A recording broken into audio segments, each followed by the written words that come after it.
ഇതിൽ നിന്നും നമുക്ക് മനസ്സിലാക്കേണ്ടത് ഇന്ത്യക്ക് അമേരിക്ക, റഷ്യ, ഇസ്രായേൽ, ഫ്രാൻസ് തുടങ്ങിയ രാജ്യങ്ങളുടെ പിന്തുണ ലഭിക്കുവാൻ സാധ്യത കൂടുതലാണ്. അതേസമയം പാകിസ്ഥാന് ചൈന, തുർക്കി എന്നിവരുടെ സപ്പോർട്ട് ഉറപ്പാണ്.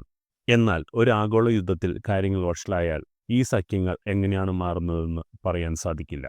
ചരിത്രത്തിൽ നിന്ന് നമ്മൾ മനസ്സിലാക്കേണ്ടത് ഇന്ത്യ പാകിസ്ഥാൻ യുദ്ധങ്ങൾ ലോകരാജ്യങ്ങൾ അവരുടെ ഭൗമരാഷ്ട്രീയ താൽപ്പര്യങ്ങൾ അനുസരിച്ചാണ് പിന്തുണ നൽകിയിട്ടുള്ളത്. പക്ഷേ ഒരു കാര്യം വ്യക്തമാണ്, യുദ്ധം ഒരിക്കലും ഒരു പ്രശ്നങ്ങൾക്കും പരിഹാരമുണ്ടാക്കുന്നില്ല. ഇന്ത്യയും പാകിസ്ഥാനും ആണവശക്തികളാണ്. ഒരു യുദ്ധം ലോകത്തിന്റെ സാമ്പത്തിക വ്യവസ്ഥയെ തകർക്കും. ലക്ഷക്കണക്കിന് ജീവനുകൾ നഷ്ടമാകും. 2025 കാശ്മീർ ആക്രമണത്തിനു ശേഷം രണ്ട് രാജ്യങ്ങളും നയതന്ത്ര ചർച്ചകൾ നടത്തുന്നുണ്ട്.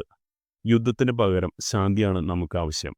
ചരിത്രം നമ്മെ പഠിപ്പിക്കുന്നത് സമാധാനത്തിന് വേണ്ടി ഒരുമിച്ച് പ്രവർത്തിക്കുന്നതാണ് ഏറ്റവും വലിയ വിജയം. ഇന്ത്യയും പാകിസ്ഥാനും ഒരുമിച്ച് ഒരു ശാന്തമായ ഭാവിക്ക് വേണ്ടി ശ്രമിക്കണം.